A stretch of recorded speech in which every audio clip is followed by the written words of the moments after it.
Everywhere you look, you're hit with messages about self-love, personal branding, and putting yourself first. It's got a lot of people asking a pretty big question.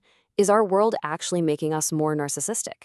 In this explainer, we're going to dive right in and try to unpack that. I mean, it all starts with messages we hear constantly, like this one. You know it. It's an iconic slogan, right? And sure, it's empowering, but it's also a perfect example of how our culture is always pointing the spotlight back on ourselves, telling us that what we want is what matters most. And it's not just in ads. You hear the sentiment all over modern pop music.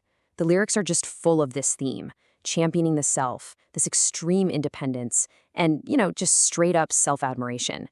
This whole focus on me vibe is becoming a central part of our culture. So yeah, that leads us right to the big, kind of provocative question at the heart of all this. Are all these little signs pointing to a massive shift in who we are as a society? Let's take a look at the evidence. Okay, first up, let's look at the cultural landscape. A lot of researchers have started calling this era Generation Me, and they're putting it in direct contrast to what they see as a more community-focused Generation We from the past. And you can see the symptoms of this shift everywhere, right? There's this huge obsession with celebrity. Reality TV has made fame for fame's sake totally normal, and social media platforms are basically built for self-promotion. We're living in a world where the selfie is a main form of communication, and for a lot of people, getting rich is the #1 goal in life. Okay, but before we go any further, we have to get on the same page. What does narcissism actually mean? Beyond just a buzzword people throw around. Let's get past the cultural idea and into the real clinical definition.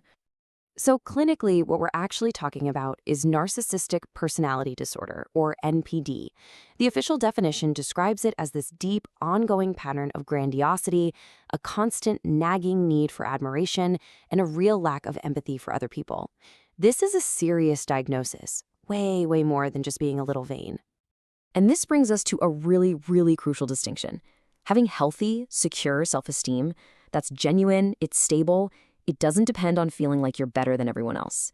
But narcissistic self-esteem, that's a completely different animal. It's fragile, it's defensive, and it's totally dependent on outside approval. The likes, the praise, the compliments. It's basically a mask hiding some really deep insecurity. And, it gets even more complicated than that. Narcissism isn't just one thing. It can actually show up in two pretty different ways.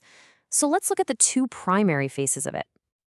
On one side, you've got grandiose narcissism. This is the one we all think of, the classic stereotype. They're bold, they can be charming, they're always seeking attention. They're the loud narcissist. But then on the flip side, you have vulnerable narcissism. This is the hidden or covert narcissist. They're often introverted, anxious, and super sensitive to rejection. But underneath it all, they're driven by that exact same feeling of entitlement. And here's something really fascinating from a clinical perspective. These two things aren't always two different people. Someone with really high levels of grandiosity can actually swing back and forth between these states.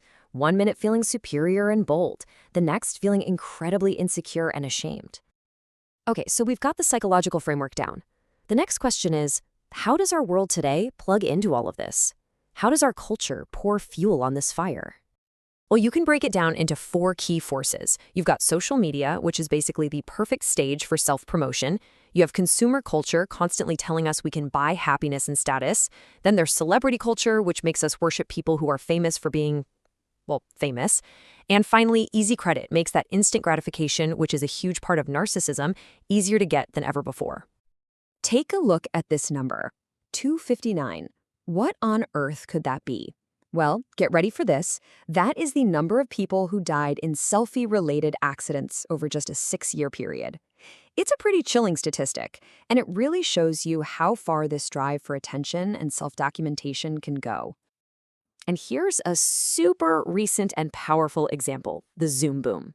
During the pandemic, when we were all stuck staring at our own faces on video calls all day, guess what happened? Inquiries for cosmetic surgery went through the roof. It's a perfect illustration of that fragile self-esteem we talked about. When that mask of confidence is faced with a constant, unfiltered reflection of yourself, the impulse is to fix the outside instead of dealing with what's going on inside. So all of this leads to a pretty critical question. So what? Who cares, right? What is the actual cost of living in a culture that leans so heavily into narcissism? for us as individuals and for society as a whole. While the data is, wow, it's pretty stark. This chart shows the lifetime prevalence of NPD. Just look at the difference. Adults in their 20s today are nearly 3 times more likely to have experienced NPD than adults over 65. This isn't just about young people being a little self-involved. This points to a real, measurable generational shift. And the consequences just ripple out from there. A rise in these traits is linked to higher rates of anxiety and depression, a real difficulty in forming deep, meaningful relationships, and a higher risk of substance abuse.